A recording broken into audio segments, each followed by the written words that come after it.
Hi all, welcome to Kanna's Kaipakvam. Tastier, delicious, ஒரு side dish for chapati பார்த்துடலாம். Paneer Gravy. So let's start.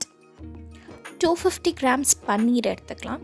நல்ல சின்ன சின்ன க்யூபாக cut பண்ணி கோல்டன் ப்ரௌன் ஆகிற வரைக்கும் ரெண்டு சைடும் ஃப்ளிப் பண்ணி ஃப்ரை பண்ணிக்கலாம். ஸோ நமக்கு பன்னீர் ரெடி ஆயிடுச்சு. இப்போ அதுக்கான பேஸ்ட்.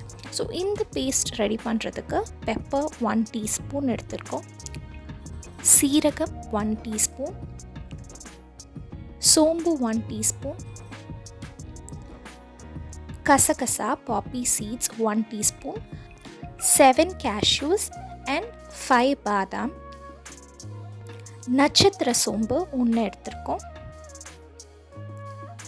கார்லிக் சின்ன சின்னதாக சாப் பண்ணது, டொமேட்டோஸ் 2 ஆட் பண்ணியிருக்கோம், க்ரீன் சில்லி 2 ஃபைனாக சாப் பண்ணி ஆட் பண்ணுறோம், கார்ன்ஃப்ளவர் மாவு 1 டீஸ்பூன் ஆட் பண்ணுறோம், பச்சரிசி மாவு 1 teaspoon, chilli powder 1 table spoon. இப்போ இதை நல்லா ஃபைனாக பிளெண்ட் பண்ணிடலாம். பண்ணோன்னே நம்மளோட பேஸ்ட் இந்த கன்சிஸ்டன்சிக்கு ரெடி ஆயிடுச்சு.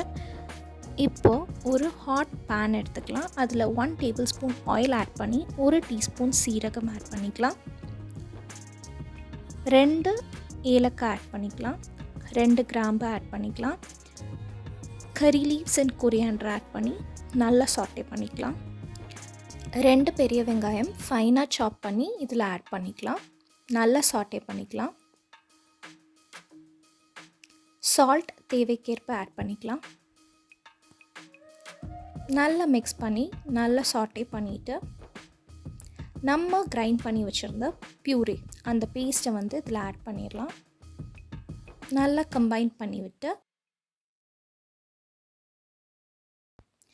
நம்ம மசாலாவோட பச்சை வாசனை போகிற வரைக்கும் வெயிட் பண்ணலாம். 1 டீஸ்பூன் கீ ஆட் பண்ணி நல்லா கம்பைன் பண்ணி விட்டுறலாம். நம்ம ஃப்ரை பண்ண பன்னீரை பச்சை வாசனை போனதுக்கப்புறம் ஆட் பண்ணலாம். ஃபைனலாக கொரியாண்டர் ஆட் பண்ணலாம். ஸோ எஸ், டேஸ்டியான டெலிஷியஸான பன்னீர் கிரேவி ரெடி. அவ்வளோ டேஸ்டியாக இருக்கும். Best side dish for chapati. Please subscribe and support our channel Kannas கைப்பக்குவம்.